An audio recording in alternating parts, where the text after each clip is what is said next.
बिस्मिल्लाहिर्रहमानिर्रहीम। अस्सलाम वालेकुम नाज़रीन। नदीम बसरा एक नया व्लॉग उसकी नई एपिसोड के साथ एक बार फिर हाज़िर है। पाकिस्तान और रूस के ताल्लुकात होने लगे हैं बहाल। ये पाकिस्तानी अवाम के लिए भी बड़ी खुशखबरी है। और एक इतला ये भी आ रही है कि पाकिस्तानी फ़ौज हो सकता है यूक्रेन अमन दस्तों की सूरत में यूक्रेन में चली जाए। इसकी क्या सूरत हाल है, इस पे बात करेंगे।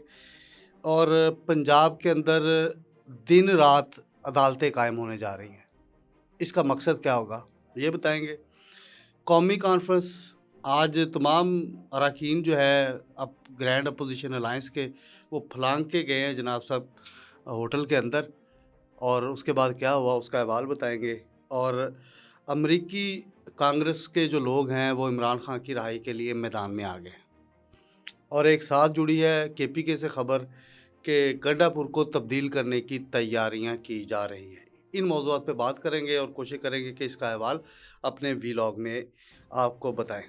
लेकिन उससे पहले डिस्कस आपसे यही रिक्वेस्ट करेंगे कि हॉटस्पॉट हमारा डिजिटल प्लेटफॉर्म है, इसको सब्सक्राइब करें, बेल आइकॉन के बटन को भी प्रेस करें।